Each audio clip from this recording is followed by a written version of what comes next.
Greetings everyone, here we are for session 14 of the SEPP Cooking Show as part of the Nantien Cultural Festival, and we're running through a small segment on the SEPP journey, and then Ling is doing cooking magic. Ingredients of the spiritual and environmental preservation practice. This is a framework for taking the journey from our current state, the Anthropocene, where we've got the modern crises, we've got the big list of things that are causing a lot of suffering for our brothers and sisters around the planet, and the desolation in the environment, which of course affects us all.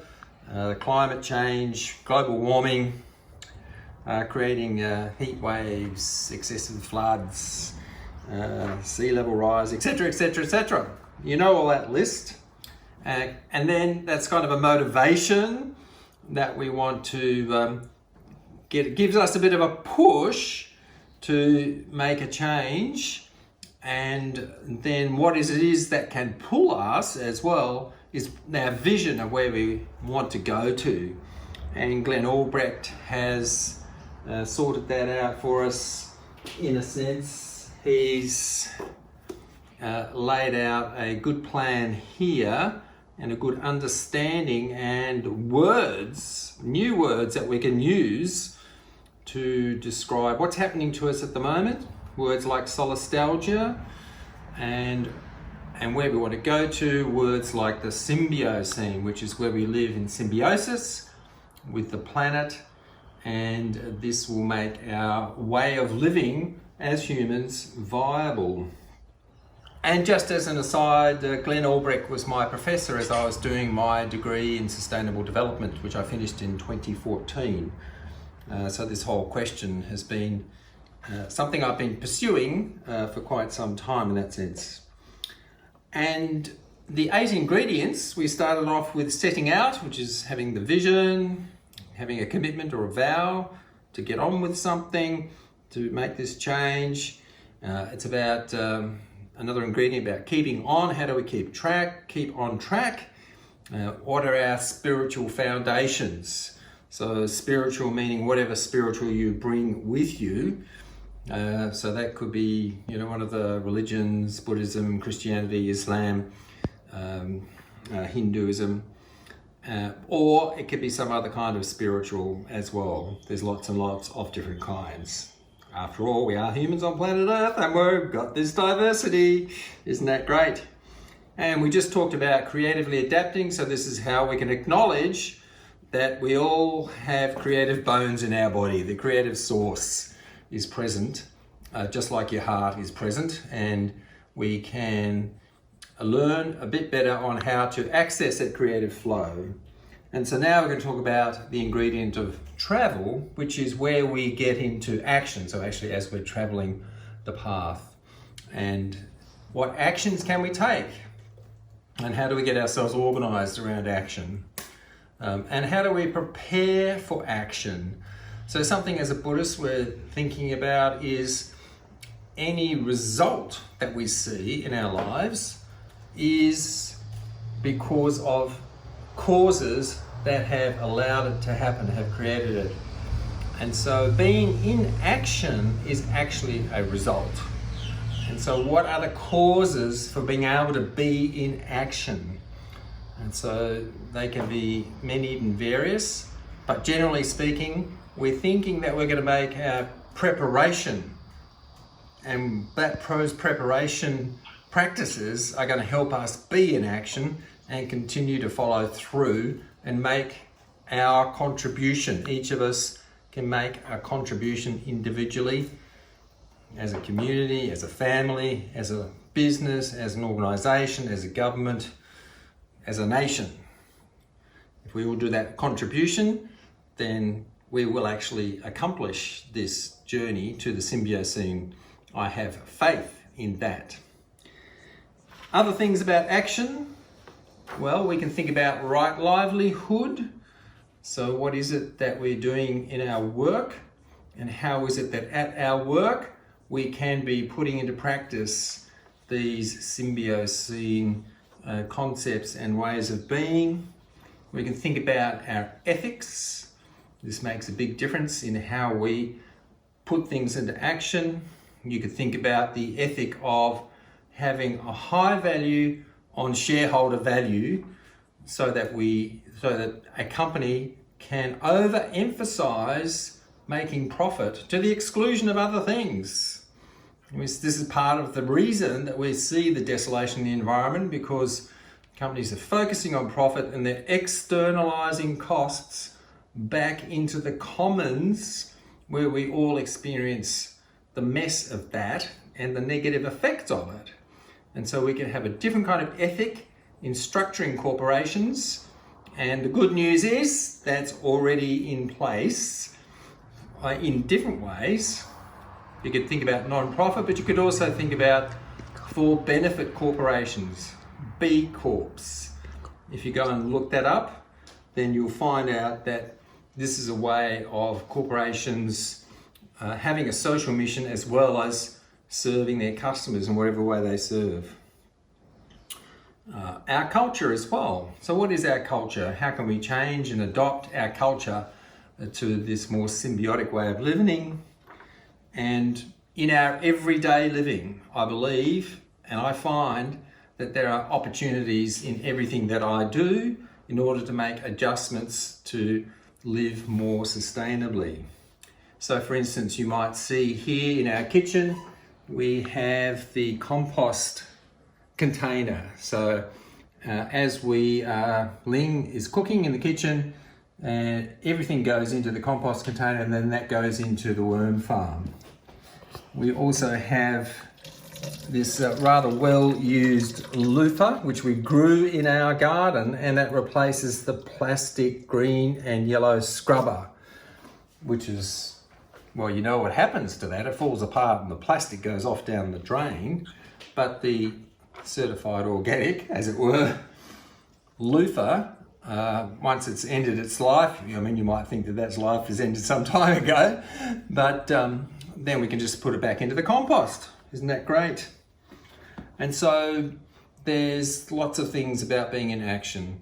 One of the things that we emphasize with the SEPP and the Nantian 2030 campaign is that we're practicing. We're doing daily practice, and this is where our opportunity to change is. Just like we have a spiritual practice, we can have the environmental practice.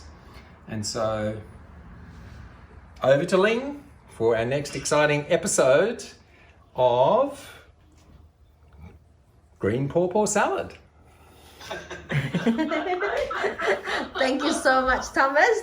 In here we actually have got our flowers that actually form the garden. So you can see bit and little bits, you know, like the parsley flowers, the feverfew, so-called weed, ferns, and that is actually the lucens, and this beautiful, very easy to grow fuchsias from Karen's garden. So you know, you stop buying the cut flowers, because cut flowers is not very good for our environment, but instead we can actually grow our own flowers. And every time when we go and visit our friends, we can you know, it's very easy, just bit and pieces, and then you have a bunch of flowers to give to your friends. And when your friend come to visit, like every time when I go to Karen's house, I always actually come away with a handful of pot plants, cuttings and flowers like that. It's so beautiful. Another thing also, this bag actually has been with me for years. So I've actually used them again and again and again and again. And today, I also actually, because, you know, lamb yong is actually, if I buy the whole 3 kilo pack, it lasts longer and it's cheaper as well. So what happened if I actually don't need to use the whole lot? I use this recycling bag or reusing bag, upcycle bag. Pop them in there, seal them up. And before it actually get melted. So another thing also, you know, with lamb yong product, some people actually would say, hey Ling, you're not doing the right thing. because this is actually require lots of energies. It's actually come from overseas to start with. It travel the mile that contributing to our greenhouse gas emissions. But the opposite of it, it's not animal product. It doesn't actually put green when animal actually have gas, they're actually contributing to greenhouse gas emissions. So there you go. We can actually during the waiting up, being the lawyer ourselves, to actually to have a scale, the conscience, the value scales. If this is going up, what is it that we can put it on the other side to make it balance, equanimity? That is what we're looking for, for ourselves while we actually practicing. All right, so green pawpaw salad. Actually, talking about Lam Yong, I would like to acknowledge Lam Yong for giving us, sponsor us, some Lam Yong products. So they actually gave me some Lam Yong products so I can actually use them. And normally I would actually put them into the oven and forget about it. But today I just actually a little bit of oil in a non-stick stainless steel, stainless steel pots. Do not use non-stick because it's very bad for our environment, also very bad for us as well. That is actually later to serve with there. Now with next one, if we actually cannot get green pawpaw, that's perfectly okay. We can actually use cucumber or cauliflowers or mangoes. Whatever green that you actually have, you can actually use them. So green pawpaw salad, we use them a lot in Laos, and is actually very, very good for medicine. If I'm actually stepping, which often happened when I was in Laos, playing outside, get a cut from the rusty iron sheet, or jumping down from the tree and landed with the nails in my foot. Ow. Ouch. Yeah, that's right. Pull out the nail. So what we do, quickly fry a pawpaw close by, get the sap, and put it onto the packet onto the skin, where the nail was actually pulled out. And really, we never heard of anybody actually die from rusty nail. What do you call those disease? Oh, septicemia, tetanus, you name tetanus, it. Yeah. So green pawpaw, the sap of it is actually very good. Of course, in Australia, you can actually get them from the a tube. But I always actually like the fresh one, the same as the what do you call that one, the aloe vera. Aloe, yeah. Yeah, arrows is also much better. Now with the skin, you don't have to peel the whole lot. We sometimes, in Laos, we just peel some and leave some. That way we get to chew and we have got some goodness. Because if you actually have the skin by itself like that, a lot of skin, it's going to be bitter. But if you actually leave a little bit of skin, it's actually good for our health, our digestions. I'm going to just wash off or rinse off the saps. So with this magic tool, that's the julienne. Julienne. This tool is actually quite good. I can actually use carrot if I don't have green pawpaw growing in my tree. We have 3 green pawpaw trees going in our backyard, by the way. It's very handy. Yeah. We haven't found a happy spot for our pawpaws to grow here yet. We see some around the neighbourhood where people are growing them against a wall that's facing north, and they managed to survive the winter okay. So we'll have to try something like that. That's from our tree.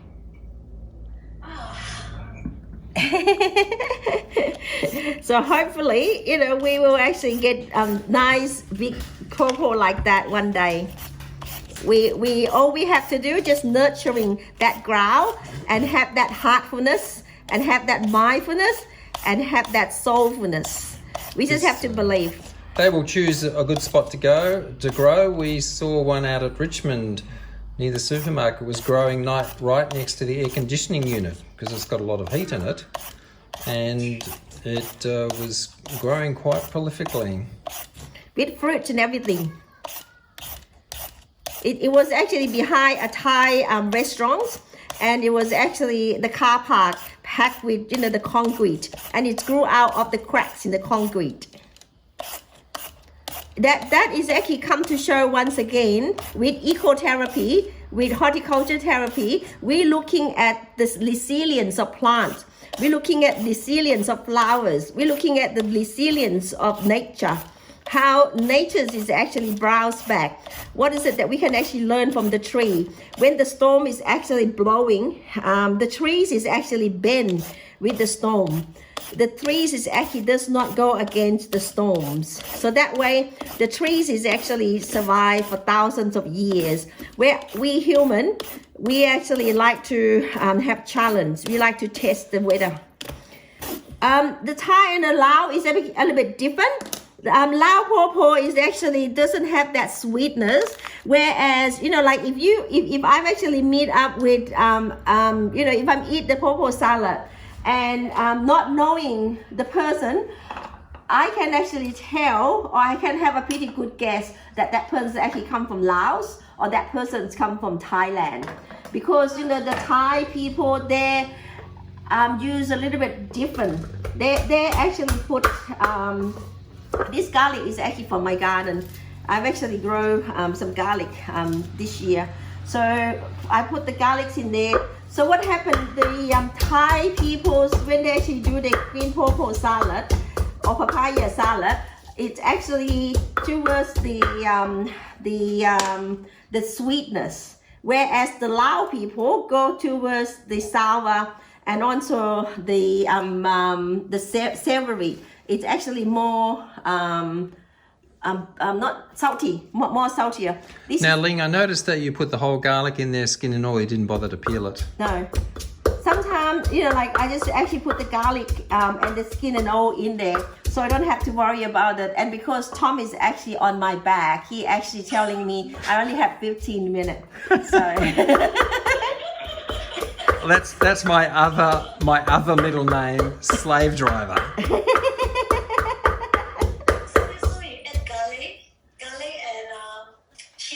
Yeah, garlic and chili. So I put garlic and chilies in here, and I just pound them. Now you don't have to have this magic the pesto and mortar. You don't have to have that at all. Here I have got a little bit of bowl. I'm going to show you how to actually to make them as well. You can actually just throw them into the bowl, and that will do as well. Now another thing also, the Thai people they will put peanut butter in here. Not peanut butter, sorry. Roast peanut. Roast peanut, yes. Yeah, so they also will put roast peanuts in here. Lao people normally they don't put just a little bit tiny little differences. Yeah. So once I actually have got that chili and garlic, I don't know, you can actually see. Fiery actually chops like that or grounds up like that. I can chop it up. I have got my handful of green PawPaw. I just pop them in, just like so. Now in Laos, we can actually find this on the street. Everywhere in the street, in the market, you will find people actually selling green PawPaw salad. It's a very common food. And what else I'm going to put in is the almond meals. So if you actually don't have peanut, you can actually use almond meal. It's much easier. So just pop the almond meals in there. And the other thing I'm going to pop in is the tomatoes from my garden. I can actually cut them on the board, which normally the Lao people, we don't do that. In Lao, what we do, we just pick up and we just do this. Some of them is actually, because this is from our garden. If you're scared, you can close your eyes while you're watching. So you just actually do that, in small pieces like that. But if you actually don't want to do that, you can just actually pop them onto some of them is actually have got, fruit flies in them. So another good thing about, if you're growing your own tomatoes, cut them is actually a good thing, because then you get to know, do they actually have fruit flies in them or not? Has someone's actually been enjoying it? And you can also actually see it's it's not perfectly looking. It have all different characteristics. It's not just red. Yes, these tomatoes have been really slow to ripen because of the wet and the cool, I suppose. We thought they were going to be red, but actually they turned out to be yellow. Another thing also we actually use is actually lime or lemon. Now you can actually squeeze them in, but another thing you can actually do also, cut them into small pieces. That's another thing about the Lao and the Thai as well. The Thai is actually likely to use lime for the curry, not for the curry, for the green pawpaw, whereas the Lao is actually likely to use the lemons. So just that little differences, yeah. Yeah, so that's little differences. So that there we got in there, and definitely you have to add some sugar. We all need some sweetness in our life. Not according to Tom. Uh-oh. Tom doesn't believe in that. Watching carefully. Yeah. What do you think? Permissible amount? If that is actually Thai people, they will put 2 tablespoons of that in there already gone in there. It's a vinegar, is it, or This one is actually soy sauce. soy sauce? Yeah. If you actually not vegetarian, you can use fish sauce. So another thing also, because I'm actually Aussie, I'm actually an Aussie girl and I'm too blue. You can actually tell that I'm a too blue because I do actually eat Vegemite. To get my vitamin B, I actually add Vegemite in it. Whereas, like my Lao friends, they actually been here 30 years and they still remain Laos. So I'm actually have, like my mother say, she actually call me Ang Mo, which is actually a redhead. No longer tradition girls anymore. So I'm actually. See ya. Ang Mo, yeah. So she's actually called me Ang Mo. Yeah. So there we go. We got everything's in there, and all I have to do is just mix it in. So what's an ang mo zi? Ang Mo zi is actually the potato, the Western potato. The redhead potato. The redhead potato.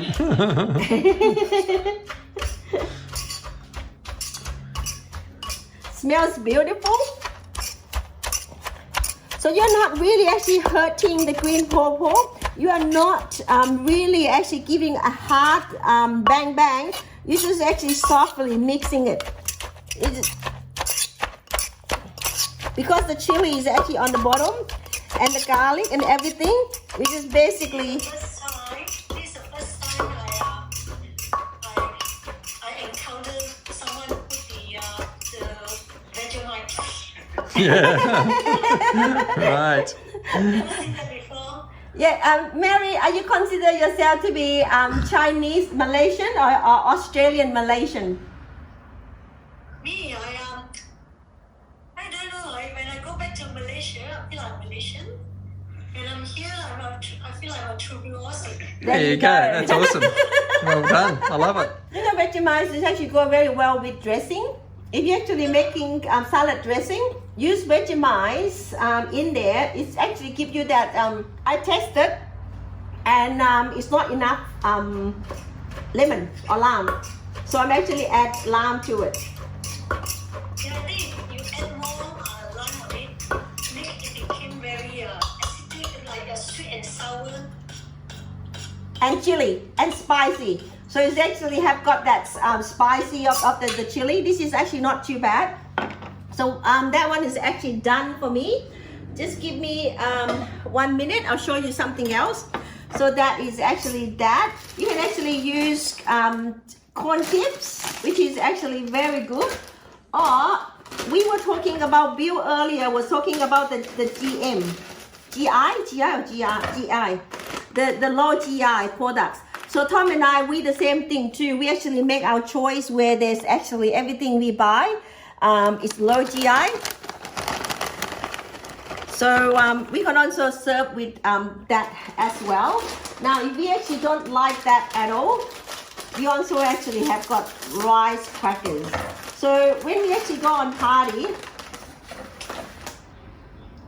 we can either actually serve it with the rice crackers. Thomas, can you try that, please? See, Thomas actually is the guinea pig.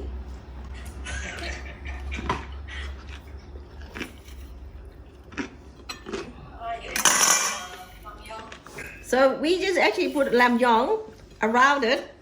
If we actually don't want to eat it like that, we also have this beautiful red dandelion that originally Karen actually gave it to me a long time ago, and Karen is actually still growing very happily, and it keeps self-seeding. So like I said earlier, I'm not very good with greens, but this is actually doable. I put a little bit of lamb yongs in there, and I put a handful of and also actually, I don't know, you can actually see the green, the green from the lamb as well.